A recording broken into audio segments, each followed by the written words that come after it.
మన ప్రభు ప్రియ రక్షకుడైన యేసుక్రీస్తు నామానికి మహిమ కలుగుగాక.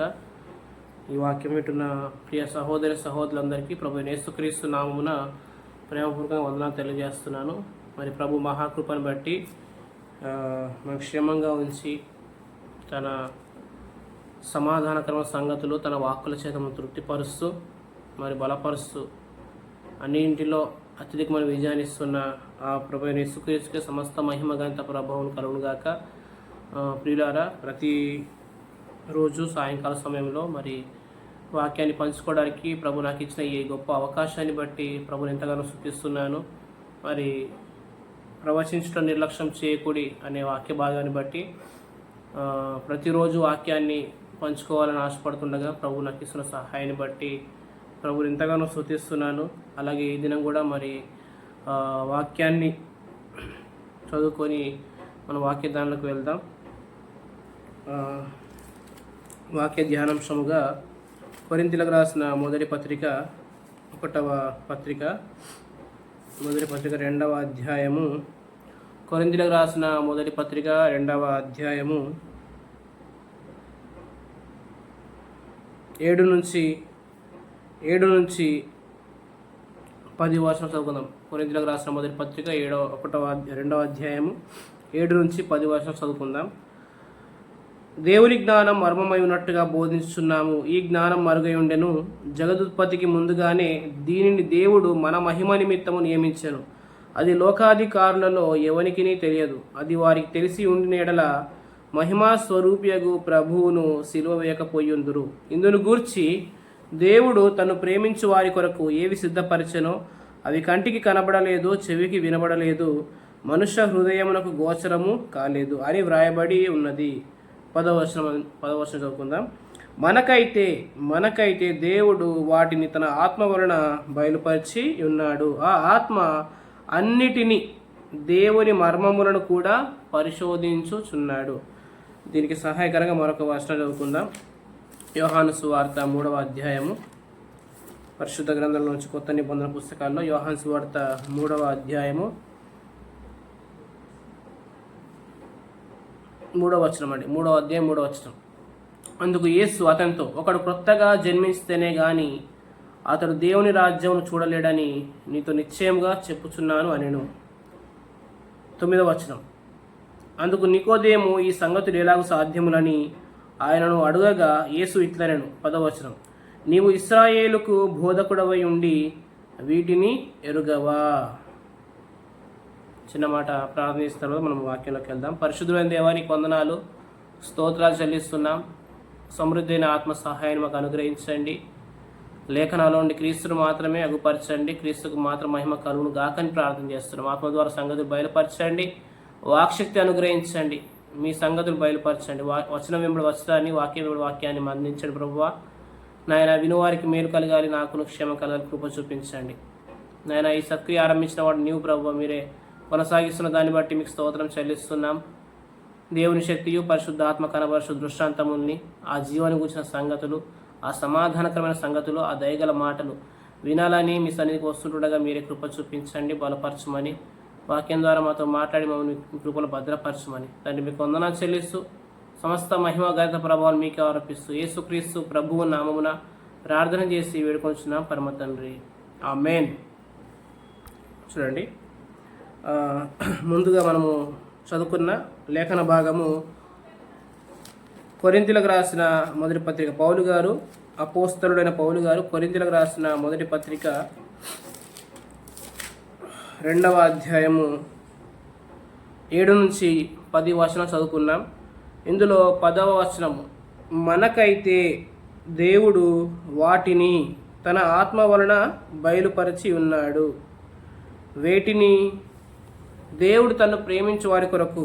9వ వచనం, దేవుడు తను ప్రేమించు వారి కొరకు ఏవి సిద్ధపరిచెనో అవి కంటికి కనబడలేదు, చెవికి వినబడలేదు, మనుష్య హృదయం నాకు గోచరము కాలేదు.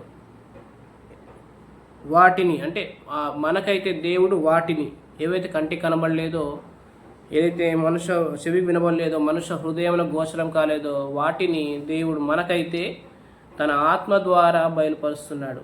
ఇప్పుడు దేవుని ఆత్మ ఎవరిలో ఉన్నారంటే, ఎవరైతే క్రీస్తును సొంత రక్షకుడిగా అంగీకరించారో వారి యందు తన ఆత్మను ఉంచాడు, పరిశుద్ధాత్ముని ఉంచాడు. సో ఆ ఆత్మ ద్వారా దేవుడు మనకైతే ఏవి సిద్ధపరిచాడో, ఏవి కంటి కనబడట్లేదో, చెవి వినబడట్లేదో, మన హృదయానికి గోచన కావట్లేదో ఆ గొప్ప స్వాస్థ్యాన్ని, ఆ జీవితాన్ని, ఆ సంభవింపబోయే సంగతుల్ని మనకు దేవుడు మనకు దాచాడు. ఆయన ఆ దాచబడిన దాన్ని మనకు ఆత్మ ద్వారా బయలుపరుస్తున్నాడు. ఇక్కడ 10వ వచనంలో స్పెసిఫిక్గా చెప్తున్నాడు, మనకైతే మనమంటే ఎవరం? ఇక్కడ కొరింథీయులకు రాసిన మొదటి పత్రిక మనం ఎవరము?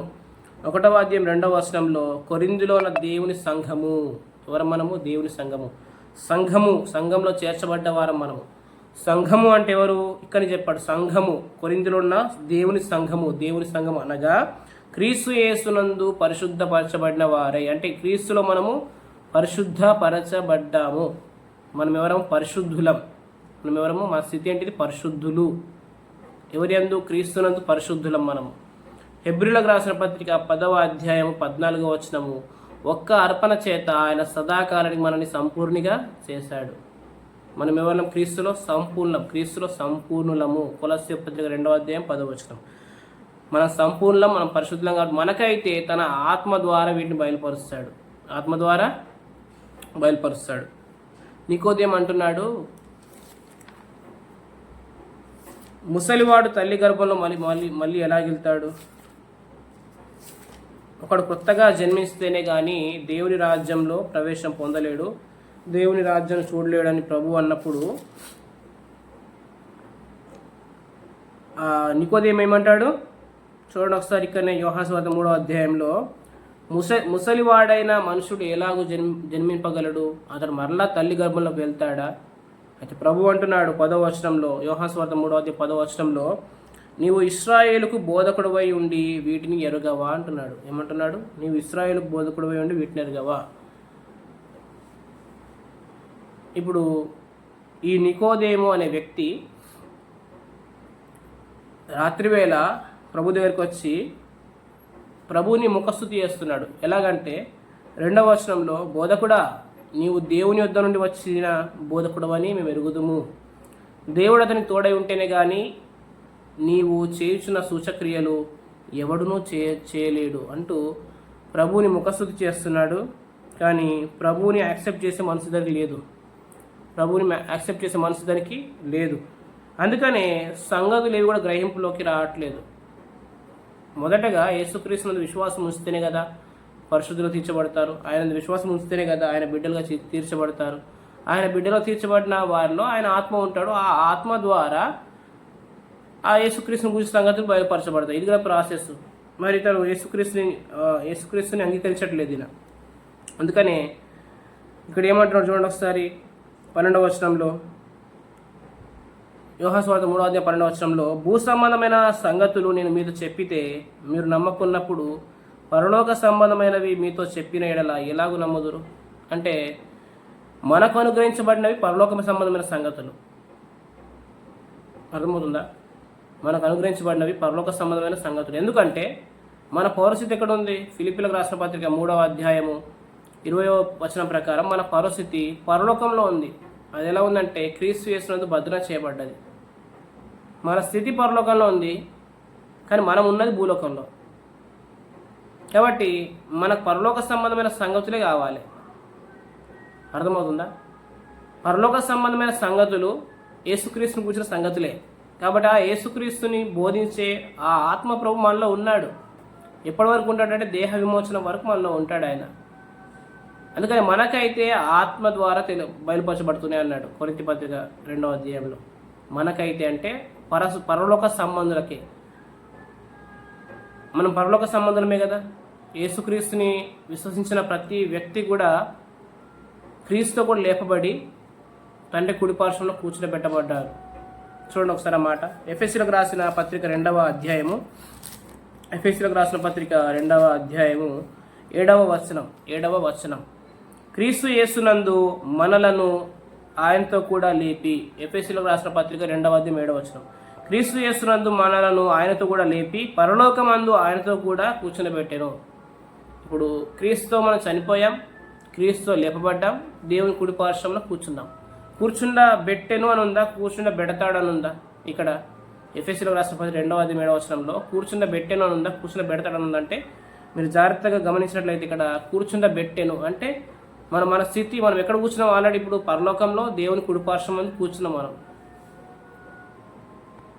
సో మనం పరలోక సంబంధులం. మనకు కావాల్సింది ఏంటిది? పరలోక సంబంధమైన ఫీడింగే కావాలి, పరలోక సంబంధమైన ఆ అక్షయమైన ఆహారమే కావాలి. యేసుక్రీస్తు యోహాను సువార్త 6వ అంటాడు, మీ పితరులు అరణ్యంలో మన్నా తిన్నాను చనిపోయారు. ఏమంటాడు? మీ పితరులు అరణ్యంలో మన్నా తినను చనిపోయారు. ఎందుకంటే వారు పరలోకం నుంచి వచ్చిన ఆహారాన్ని వాళ్ళు భుజించలేదు. వారు ఏ ఆహారం భుజించారు మరి? చూడండి, యోహాను సువార్త 6వ అధ్యాయము 31వ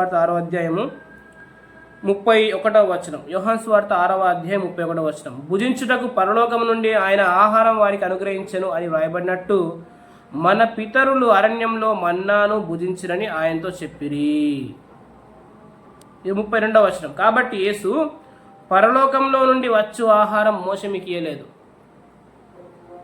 చెప్పండి, పరలోకం నుంచి వచ్చే ఆహారము మోషే వారికి ఇయ్యలేదు. కానీ మన కొరకు ప్రభువు పరలోకం నుంచి దిగి వచ్చిన జీవాహారం ఆయన.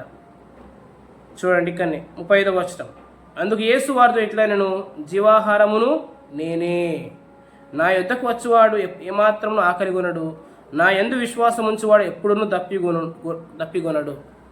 కాబట్టి జీవాహారం ఎవరు? పరలోక సంబంధమైన ఆహారం ఎవరు? ప్రభువైన యేసుక్రీస్తే. మనకు కావాల్సింది పరలోక సంబంధమైన సంగతులు కావాలా? అర్థమవుతుందా? పరసంబంధమైన వ్యక్తులం కాబట్టి పరసంబంధమైన ఆహారం కావాలి, ఈ భూ సంబంధమైన వ్యక్తులం కాదు. యోహాను సువార్త 17వ అధ్యాయంలో ఒక మాట ప్రభు అంటారు, చూడండి ఒకసారి. యోహాను సువార్త 17వ అధ్యాయంలో యేసుక్రీస్తు తండ్రికి ప్రార్థన చేస్తూ ఇలా అంటాడు. 17వ అధ్యాయము యోహాను సువార్త 16వ వచనం, నేను లోక సంబంధిని కానట్టు వారును లోక సంబంధులు కారు. మరి మనం ఏ సంబంధులం అంటే పరలోక సంబంధులం.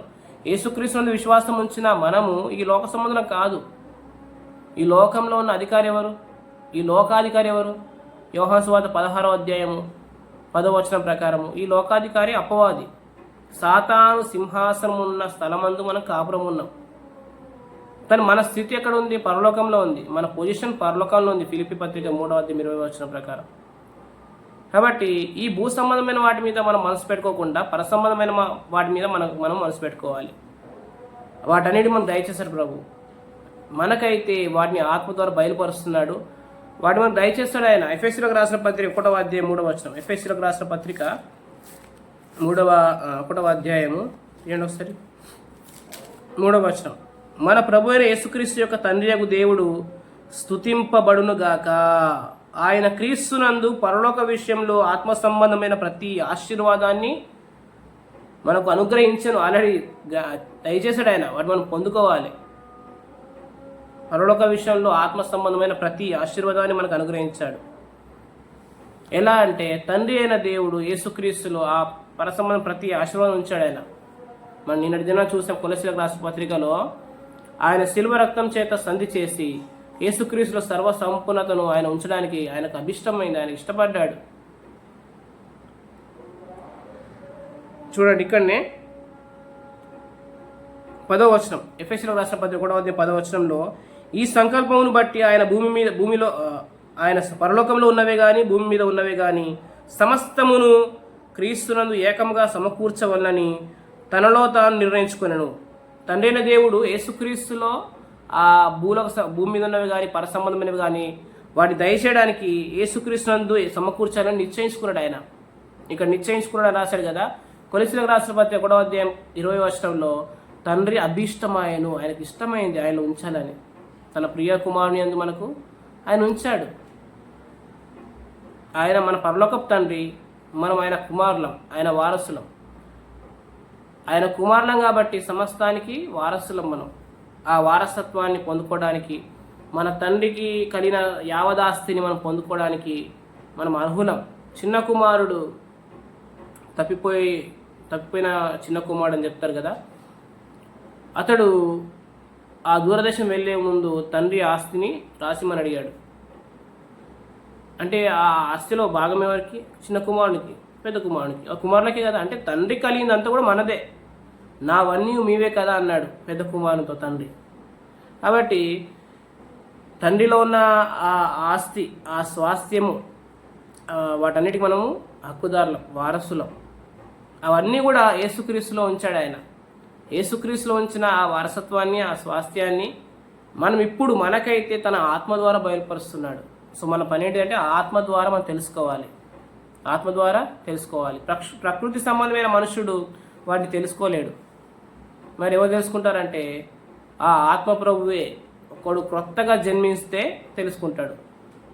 అది కూడా అతడికి ఆ యేసుక్రీస్తు చేసిన పుణ్యకార్యము, యేసుక్రీస్తు సిలువలో ధరించిన సమాప్తమైన పని, యేసుక్రీస్తు మరణించడం ద్వారా మనకు కలిగిన స్థితి, మనం పరలోక సంబంధులమని, మనం ఈ లోక సంబంధులం కాదని, మన నీతిమంతులమని, ఆయనతో పాటు కూర్చున్నామని, ఆయనతో పాటు విశ్రాంతిలో ఉన్నామని, ఆయన వారసులమని ఎంచుకుంటున్నప్పుడు మాత్రమే ఆత్మ ప్రభువు మనకు బోధిస్తాడు. అర్థమవుతుందా? దేవుని వలన దయచేయబడిన ప్రతి వాటిని ఆయన బోధిస్తాడు మనకు. చూడండి ఒకసారి మాట. కొరింథీయులకు రాసిన మొదటి పత్రిక 2వ అధ్యాయము, కొరింథీయులకు రాసిన మొదటి పత్రిక 2వ అధ్యాయము 10వ వచనం. 10వ వచనం ఇందాక మనం చూసుకున్నాం కదా. మనకైతే దేవుడు వాటిని తన ఆత్మ వలన బయలుపరుస్తున్నాడు. అలాగే ఇక్కడనే 12వ వచనంలో ఏముందంటే దేవుని వలన మనకు దయచేయబడిన వాటిని తెలుసుకుంటకై కదా. మరి దేవుని వలన మనకి ఏమేమి దయచేయబడ్డాయో, మనకు ఆరోగ్యం దయచేయబడ్డా దేవుని వల్లనే. మనకేం కావాలి? ఇంకా మన వస్త్రములు కావాలి, మనకు ఆహారం కావాలి, మనకు ఆరోగ్యం కావాలి, మన కుటుంబ జీవితం బాగుండాలి, మన చదువులు బాగుండాలి, మన వ్యాపారాలు బాగుండాలి, మన ప్రయాణాలు బాగుండాలి. వీటన్నిటిలో ఆయన ఖచ్చితంగా కాపాడుతాడు. ఎందుకంటే ఆయన మన కొరకే నియమించబడ్డాడు. ఆయన మన పక్షమున ఉన్నాడు. ఆయన మన పక్షమున ఉండి మనకు జరిగిస్తాడు. చూడండి ఒకసారి మాట. తిమోతికి రాసిన పత్రిక,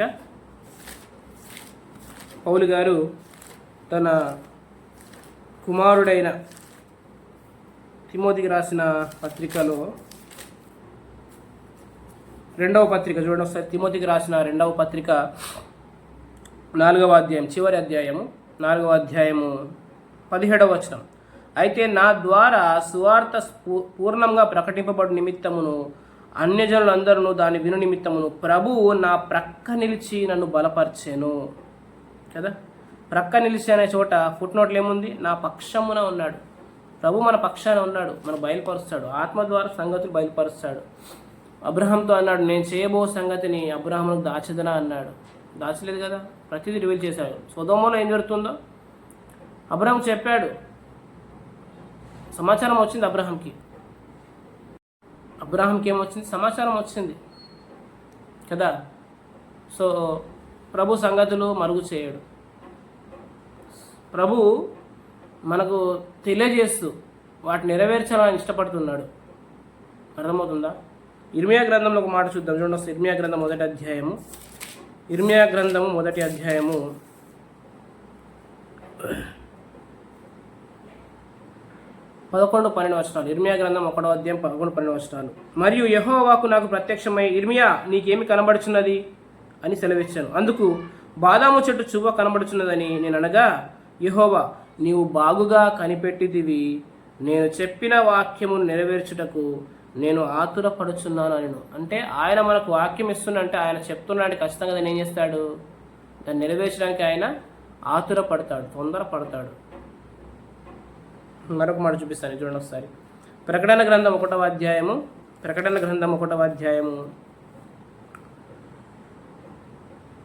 1-2 వచనాలు. ప్రకటన గ్రంథం 1వ అధ్యాయం 1వ వచనం 2వ వచనం. యేసుక్రీస్తు తన దాసులకు కనపరుచుటకు దేవుడు ఆయనకు అనుగ్రహించిన ప్రత్యక్షత ఈ సంగతులు త్వరలో సంభవింపనై ఉన్నవి. కాబట్టి దేవుడు మనకి ఏదైతే బయలుపరుస్తాడో అది త్వరగా జరిగింపజేస్తాడు. హెబ్రీయులకు రాసిన పత్రిక 13వ అధ్యాయము, 13వ అధ్యాయము 20వ వచనం. హెబ్రీయులకు రాసిన పత్రిక 13వ అధ్యాయం 20వ వచనం. గొర్రెల గొప్ప కాపరి అయిన యేసును మన ప్రభువును నిత్యమైన నిబంధన సంబంధము రక్తమును బట్టి మృతులలో నుండి లేపిన సమాధానకర్తయగు దేవుడు యేసుక్రీస్తు ద్వారా తన దృష్టికి అనుకూలమైన దానిని మనలో జరిగిస్తాడు. యేసుక్రీస్తు ద్వారా తన దృష్టికి అనుకూలమైన దాన్ని మొదట మనకు బోధిస్తాడు, జరిగిస్తాడు. ప్రతి మంచి విషయంలో తన చిత్త ప్రకారంగా జరిగించడానికి ఆయన మనం ఏం చేస్తాడు? సిద్ధపరుస్తాడు. ఆయన ఏం చేస్తాడు? మనల్ని సిద్ధపరుస్తాడు, మనకు తెలియజేస్తాడు, తన ఆత్మ ద్వారా బోధిస్తాడు, ప్రేరేపణ కలిగిస్తాడు. గళితులకు రాసిన పత్రిక 5వ అధ్యాయం 8వ వచనంలో ఏముంటుందంటే, ఈ ప్రేరేపణ మిమ్మల్ని పిలుచున్న వారి మూలం కలగలేదు. వారికి ప్రేరేపణ కలిగింది, వారి విశ్వాసం ద్వారా నీతిమంతులు అయ్యారు, కానీ అద్భుతాల కొరకు క్రియల ద్వారా అద్భుతాలు వెంటాడుతున్నారు. అది ఆ ప్రేరేపణ దేవుని ప్రేరేపణ కాదు. ఆత్మ ప్రభు మనలో ప్రేరేపించే ప్రేరేపణ అది క్రీస్తుని అనుసరించే విధంగా మన ముందు నడిపిస్తాడు. ఆయన క్రీస్తులో సర్వసంపూర్ణతలో నుంచి ఆయన మనకు బోధిస్తాడు. ఎందుకంటే ఆయన వాటిలో బోధిస్తాడు, ఆయనకు వేరుగా ఏది బోధించాడు ఆయన. కాబట్టి మనము ఈ లౌకికాత్మను పొందుకోలేదు, కానీ దేవుని ఆత్మను పొందుకున్నాం, కుమారుని ఆత్మని పొందుకున్నాం. మనం ఆ కుమారులో ఉన్న వాటిని ప్రతి ఒక్కరం అనుభవిస్తాం. ఆ ఆత్మ ప్రభు వాటిని మనకు బయలుపరుస్తూ ఉంటాడు. మనకు మంచి మనస్సాక్షిని కలుగుతున్నప్పుడు, మనకు వస్తున్న ఉపదేశము మన మనస్సాక్షికి అడుగుతున్నప్పుడు మనం జీవనంలోకి ప్రవేశిస్తాం. పిల్లలు గమనించండి, దేవుడు మనకు నిత్య జీవాన్ని వాగ్దానం చేశాడు.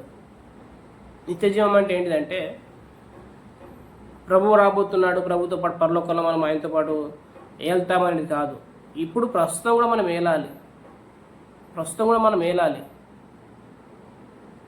ఎందుకంటే నేను ఈ మాట ఎందుకు చెప్తున్నా అంటే, ప్రభు నికోదేముతో మాట్లాడుతున్నప్పుడు ఒక మాట అంటాడు. ఆ సందర్భంలో 3వ అధ్యాయం యోహాను సువార్త 3వ అధ్యాయం 16వ వచనంలో, తన కుమారుని విశ్వాసం ఉంచి వాడు నిత్య జీవం గలవాడు అంటాడు. కాబట్టి ఆ నిత్య జీవాన్ని మనం పొందుకోవాలంటే ఆయన విశ్వాసం ఉంచాలి. ఆ విశ్వాసం ఉంచి మనం ముందుకు వెళ్ళాలి. పరిశుద్ధాత్ముడు ఆ నిత్య జీవంలో నడిపిస్తాడు. అది ఇప్పటి జీవం అంటే ప్రస్తుతం మనం అనుభవించాలి.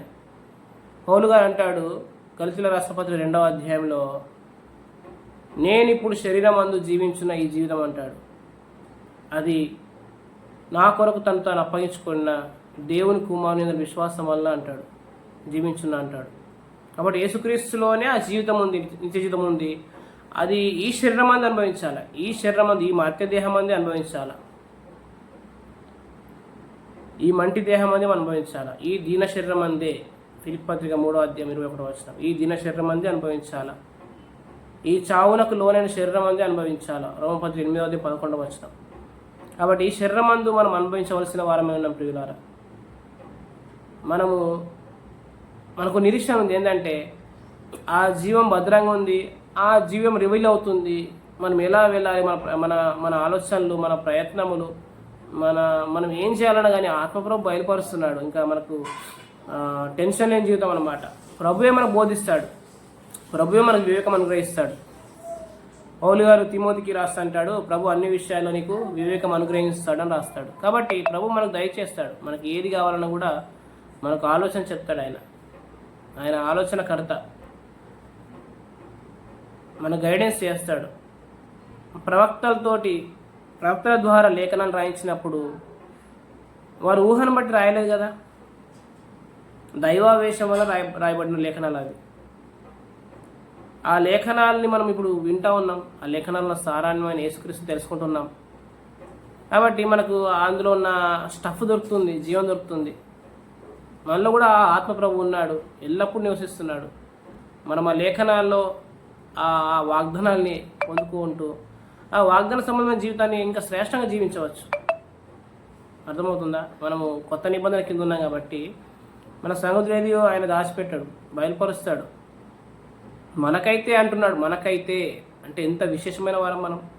మనం సంఘంగా చేర్చబడ్డాం, మన విశ్వాస గృహంలో చేర్చబడ్డాం, మన పిల్లలం. తండ్రి తన కుమారులకు చెప్పుకుండా దాస్తాడా? మన బయలుపరుస్తాడు ఆయన. తన అద్వితీయ కుమారుడైన యేసుక్రీస్తునందు సమస్తాన్ని ఉంచాడు ఆయన. ఎందుకంటే మీకు మాట చూపిస్తాను చూడండి ఒకసారి. ఈ సాయంకాల సమయంలో ఈ మాట చక్కగా గుర్తుపెట్టుకోండి. కొరింథీయులకు రాసిన మొదటి పత్రిక 2వ అధ్యాయము 7వ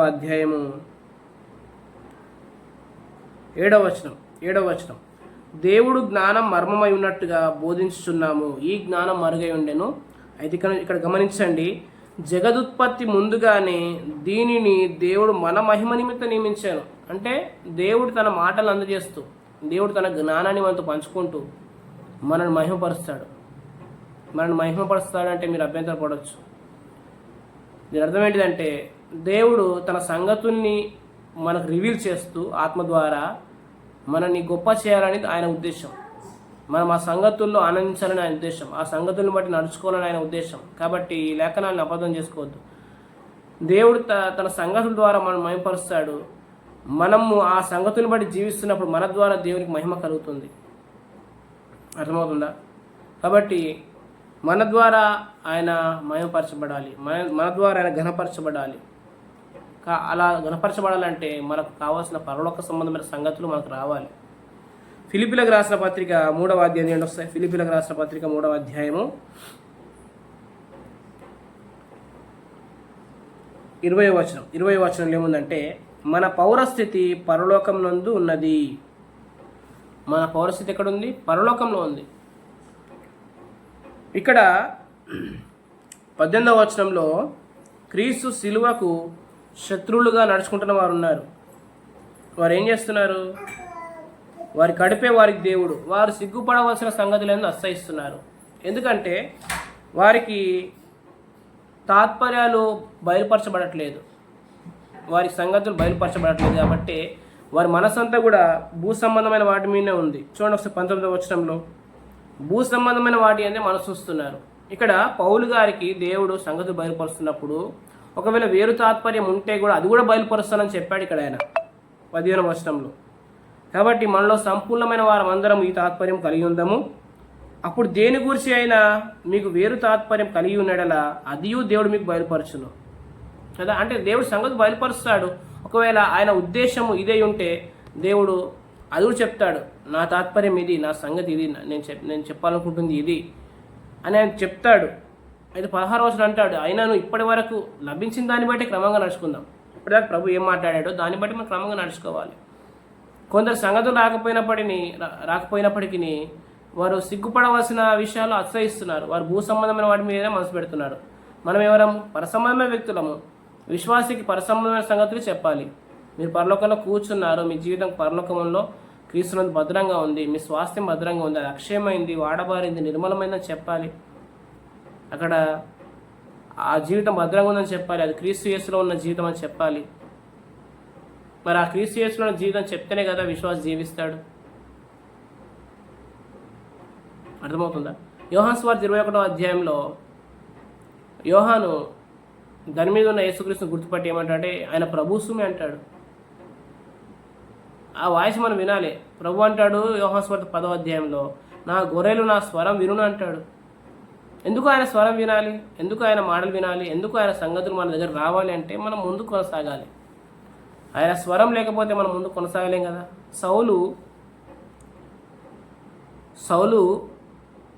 సౌలుకు దేవుడు మాట్లాడట్లేదు. ఊరిమి ద్వారా కానీ తమ్మిమి ద్వారా కానీ మాట్లాడట్లేదు. స్వప్నం ద్వారా మాట్లాడట్లేదు. అయితే అతను కర్ణపిశాచి దగ్గరికి పోయాడు. అసలు దేవుడు మాట్లాడని క్షణాలు ఎలా ఉంటాయంటే చాలా ఘోరంగా ఉంటాయి అన్నమాట. అసలు మనకి ఏం చేయాలో అర్థం కాదు. ఎందుకంటే మనకు మార్గాలు బయలుపరచబడవు. దేవుడు చెప్పే స్వరం వినకపోతే మనం రైట్ డిసిషన్స్ తీసుకోలేము, సరైన నిర్ణయాలు తీసుకోలేము, సరిగా మనము ముందుకు వెళ్ళలేము. గుడ్డివారంగా ఉంటాం. కన్నుంటాయి కానీ గుడ్డివారంగానే ఉంటాం. చీకట్లో నడిచిన వారిగానే ఉంటాం మనం.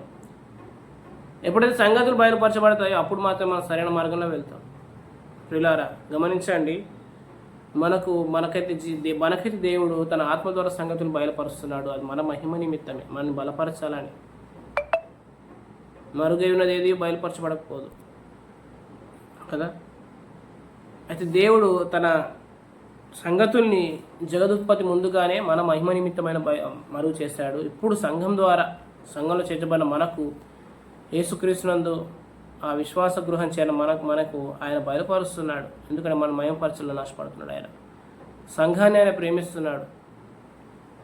భార్య భర్తకు చెప్తుంది, భర్త భార్యకు చెప్తాడు.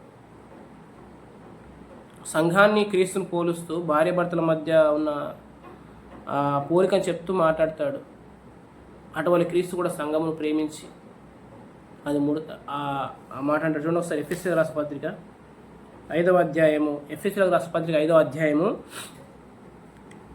27వ వచనం. అటువలే క్రీస్తు కూడా సంఘమును ప్రేమించి అది కలంకమైనను ముడతైనను అట్టిది మరి ఏదైనా లేకుండా పరిశుద్ధమైనదిగా నిర్దోషమైనదిగా మహిమగల సంఘంగా ఆయన తన ఎదుట నిలబెట్టుకున్న వాళ్ళని వాక్యముతో ఉదక స్నానం చేత పవిత్రపరిచి పరిశుద్ధపరచుటకై దాని కొరకు తను తాను అప్పగించుకున్నాడు. సంఘం కొరకు తను తాను అప్పగించుకున్నాడు. సంఘాన్ని సంపాదించుకున్నాడు ఆయన. కాబట్టి ఆయన మనల్ని ప్రేమించి మన సంగతులు అప్పగిస్తాడు. ప్రకటన గ్రంథంలో 7 సంఘాలు ఉన్నాయి. అందులో ఫిలదెల్ఫియా సంఘాన్ని దేవుడు చాలా ప్రేమిస్తున్నాడు. కాబట్టి ఆ సంఘానికి దేవుడు ఎన్నో ప్రత్యక్షత ఇచ్చాడు. ఆ సంఘం ఒక పేరేంటిదంటే దావీదు తాళపు చెవి కలిగిన సంఘం. ఎవడు వేయలేకుండా తీయవాడు, ఎవడు తీయలేకుండా వేయవాడు. అంటే వారికి ఏమవుతుందంటే గ్రంథం విప్పబడుతుంది. బైబిల్ చదివిన ప్రతిసారి కూడా వాక్యం వస్తుంది వాళ్ళకి. వాక్యం గ్రంథంలో ప్రభు కనబడుతున్నాడు. ప్రభు కనబడకపోతే మనము ఏం చేస్తామంటే యోహాను సువార్త 21వ అధ్యాయంలో ప్రభు వారి మధ్య లేడు. ప్రభు స్వరం లేదు. పేతురు ఏమంటున్నాడు, ఇదిగో నేను చేపలు పట్టడానికి పోతున్నా అంటున్నాడు. అంటే ఈ జీవన సంబంధమైన వ్యాపారంలో చిక్కున్నాడు ఆయన. ఈ భూ సంబంధమైన వాటి మీద మనసు ఉంచాడు. కానీ మన పరలోక సంబంధంలో మళ్ళీ ఆ జీవన వ్యాపారంలో చిక్కుకొనకూడదు. కాబట్టి ప్రియులారా, ప్రభు మనకు కనబడాలి. ప్రభు స్వరం మనకు వినబడాలి. లేఖనాల్లో ప్రభు మనకు దొరకాలి. ఎవరైతే ఆత్మచేత నడిపించబడతారో వారికి ప్రభు కనబడతాడు. ప్రభు మర్మమైన ప్రభువుని నేర్చుకుంటారు వాళ్ళు. మనకైతే దేవుడు తన ఆత్మ ద్వారా బయలుపరుస్తున్నాడు. కాబట్టి ప్రియులు గమనించండి, ప్రభు మనల్ని ప్రేమిస్తున్నాడు. ఆయన ముఖం మన వైపు ఉంది. పాత నిబంధన కాలంలో ఆయన మోసని దాటి వెళ్ళిపోతున్నాడు. కానీ క్రొత్త నిబంధన కాలంలో ఆయన మన యుద్ధకు దిగి వచ్చాడు, కొండ దిగి వచ్చాడు. మనల్ని చూస్తున్నాడు. ఆయన దృశ్యంతో మన మీద ఉంది. ఆయన మనతో మాట్లాడాలని ఇష్టపడుతున్నాడు. ఆయన మనకు సంగతులు చెప్పాలని ఆశపడుతున్నాడు. ఆ ఆత్మ ద్వారా మనం తెలుసుకుంటే మనం ఆ సంగతుల్లో ఎంతోగానో ఆనందిస్తాం. పరిశుద్ధ ఆత్మ యందు ఆనందాన్ని మనం అనుభవిస్తాం. ఈ భూ సంబంధమైన వాటి మీద మనం మనసు పెట్టకుండా మనము జాగ్రత్త పడతాం. ఈ లోకంలో ఉన్నంత శరీరాశ, నేత్రాశ, జీవనంబం అవన్నీ కూడా తండ్రి వల్ల కలిగింది కాదు. తండ్రి వల్ల కలిగింది ఏంది? వాగ్దాన సంబంధమైన జీవితం. ఆ వాగ్దాన సంబంధమైన జీవితము క్రీస్తు యేసులో ఉంది. ఆ వాగ్దాన సంబంధమైన జీవితాన్ని ఆ వాగ్దాన ఆత్మ ద్వారా మాత్రమే తెలుసుకుంటాం మనం. కాబట్టి మనలో పరిశుద్ధాత్ముడు నివాసం చేస్తున్నాడు. పరిశుద్ధాత్ముడు పనిచేస్తున్నప్పుడు, నడిపింపు మనకు ఉన్నప్పుడు ఆత్మ ద్వారా సంగతులు బయలుపరచబడతాయి. ఆ సంగతులు మనకు ఎంతో ఆదరణనిస్తాయి, ఎంతో క్షేమాన్ని ఇస్తాయి. ఒకవేళ సంగతులు మన ఇద్దరికి రాలేవనుకోండి, మన నిరాశ నిస్పృహ గుండా వెళ్తాం. సౌలు ఎలాగైతే కర్ణపిశాచి దగ్గరికి వెళ్ళాడో అలా అనమాట. ఏలి యాజకుడుగా ఉన్నాడు. అతని కనులు మంద కనులు కలిగి ఉన్నాడు. ఆయన మంద దృష్టి కలిగి ఉన్నాడు. కానీ దేవుని వాక్యం ఎవరి దగ్గరకు వచ్చింది? బాలుడైన సమూయేలు దగ్గరికి వచ్చింది. కాబట్టి దీపం ఆరిపోకముందు మందిరంలో మందసం దగ్గర బాలుడైన సమూయేలు పడుకున్నాడు. దేవుడు అతనితో మాట్లాడాడు, మనతో మాట్లాడతాడు. ఆయన మాట్లాడాలని ఇష్టపడుతున్నాడు. కాబట్టి ఆత్మ ప్రభు మనం అప్పగించుకుంటే ఆయన మనతో మాట్లాడతాడు, శ్రేష్టంగా మాట్లాడతాడు. మీరు హెబ్రీయులకు రాసిన పత్రిక 12వ అధ్యాయం చూసినట్లయితే తండ్రి కుమారుతో సంభాషించినట్లుగా ఆయన మాట్లాడతాడు. ఆయన ఏది మనకు మరుగుపరుస్తాడు, సమస్తాన్ని మనకు బోధిస్తాడు, సమస్త విషయాలు వివేకాన్ని అనుగ్రహిస్తాడు, మనని సమస్తమైన ఆనందంతో నింపుతాడు. రోమపత్రికలో ఉంటుందన్నమాట. సమస్తమైన నిరీక్షణ కలవాలని ఉంటాం. ఈరోజు చూడండి, చాలామంది నిరీక్షణ లేకుండా ఉన్నారు, బాధల్లో, దుఃఖాల్లో ఉన్నారు, కలవరాల్లో ఉన్నారు, భయాల్లో ఉన్నారు. ఎందుకు భయం? ఎందుకంటే దేవుడు వాళ్ళతో మాట్లాడలేదు. వారు ఎంతకీ వాళ్ళ జ్ఞానం మీద డిపెండ్ అయిపోతూ వెళ్ళిపోతున్నారు. ఆత్మ నేర్పు సంగతుల్ని వారు పట్టించుకోవట్లేదు. కాబట్టి వాళ్ళు మోసపోతున్నారు, నష్టాన్ని చూస్తున్నారు చాలా విషయాలలో. నేను ఒకప్పుడు చాలా విషయాలు నష్టం చూస్తాను. కానీ ఇప్పుడు ప్రభు మహాకృపను బట్టి నేను చాలా సమృద్ధిగానే జీవించగలుగుతున్నాను, ధైర్యంగా చెప్పగలుగుతున్నాను. ఈ పరిచర్లో ఆత్మ ప్రభు పనిచేస్తున్నాడు. ప్రభు ఆత్మ ఎక్కడుండో అక్కడ స్వాతంత్రం కలుగుతుంది. అంటే అర్థం ఏంటిదంటే, ఆత్మ ప్రభు పనిచేస్తున్న పరిచర్య, ఆత్మ సంబంధమైన పరిచర్లో మాత్రమే మనకు ప్రతి విషయంలో విడుదల, ప్రతి విషయంలో స్వాతంత్రం కలుగుతుంది. ప్రభు మన పక్షాన ఉన్నాడు, మనకు తోడై ఉన్నాడు, మనం నడిపిస్తాడు. ఆయన తన సంగతులు, తన ఉద్దేశాన్ని బయలుపరుస్తాడు. పౌలు గారు, ఈ శరీరం అందు జీవించిన జీవితం నన్ను ప్రేమించి నా కొరకు తన్ను తాను అప్పగించుకున్న యేసుక్రీస్తునందు విశ్వాసం మూలంగా జీవిస్తున్నా అన్నాడు. కాబట్టి ఆ యేసుక్రీస్తు సంగతుల్ని మనం నేర్చుకోవడానికి వేగిరపడాలి, లేఖనాలు విప్పబడాలి. ఆ ఆత్మ ద్వారా మాత్రమే సాధ్యం. ఆ ఆత్మ ప్రభు మనలో ఉన్నాడు. మనం యేసుక్రీస్తులో ఉన్న మన స్థితిని మనం ఎంచుకున్నట్లయితే ఆ ఆత్మ ప్రభు మనని వాగ్దాన జీవనంలోకి నడిపిస్తాడు. ఆ వాగ్దానాన్ని బయలుపరుస్తాడు, వాటిని నెరవేరుస్తాడు. వాగ్దానం ఇచ్చినవాడు నమ్మదైన వాడు, వాగ్దానం ఇచ్చినవాడు దాన్ని నెరవేర్చిన సమర్థుడైన. అటు సమర్థుడైన ప్రభు మనం కలిగి ఉన్నాం.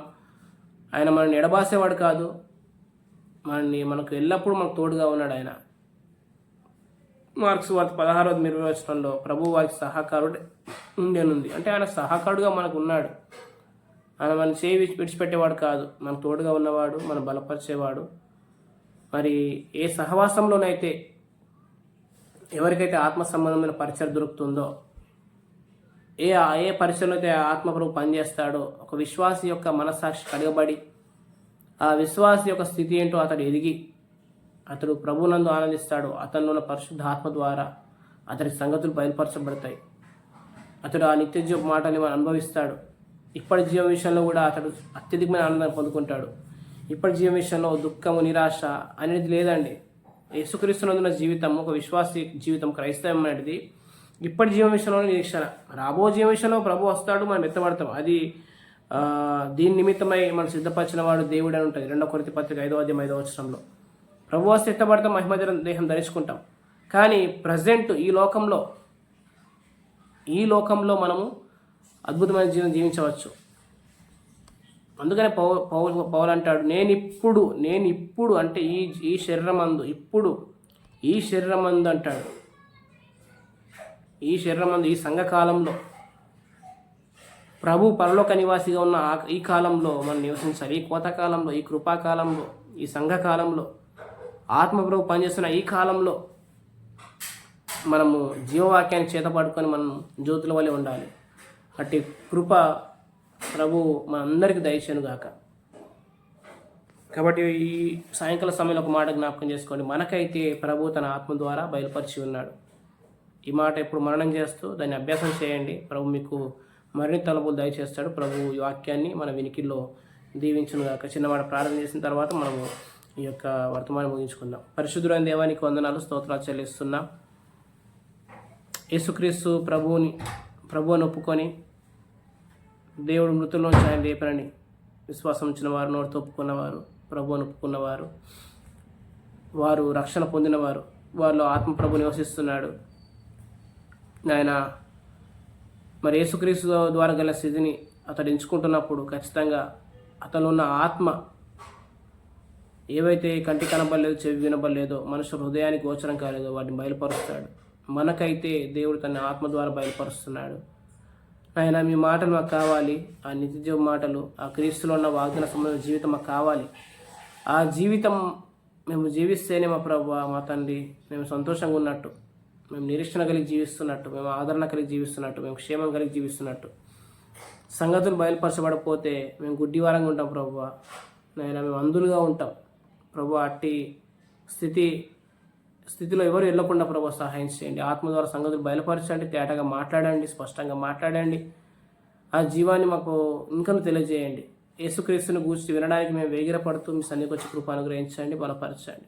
మీ కృప, మీ కాపుదల ఈ వాక్యం విన్న వారందరికీ నాకును సమృద్ధిగా కలుగును గాకని మా తండ్రి ఇంతవరకు ఇచ్చే సహాయాన్ని బట్టి, పరిశుద్ధాత్మ సహాయాన్ని బట్టి మీకు వందనాలు చెల్లిస్తూ సమస్త మహిమ గంట ప్రభావం మీకే ఆరోపిస్తూ యేసుక్రీస్తు ప్రభువు నామమున స్తోత్రాలు చెల్లించి ప్రార్థించి ఈ కూడికను ముగింపు చేస్తున్నాం పరమ తండ్రి. ఆమెన్. ప్రభు యేసుక్రీస్తు కృప మీ అందరికీ తోడై ఉండి నడిపించును గాక. ఆమెన్. వాక్యమైన ప్రియ సహోదరులందరికీ ప్రభు యేసుక్రీస్తు నామమున వందనాలు తెలియజేస్తున్నాను. ఆమెన్. అందరికీ వందనాలు.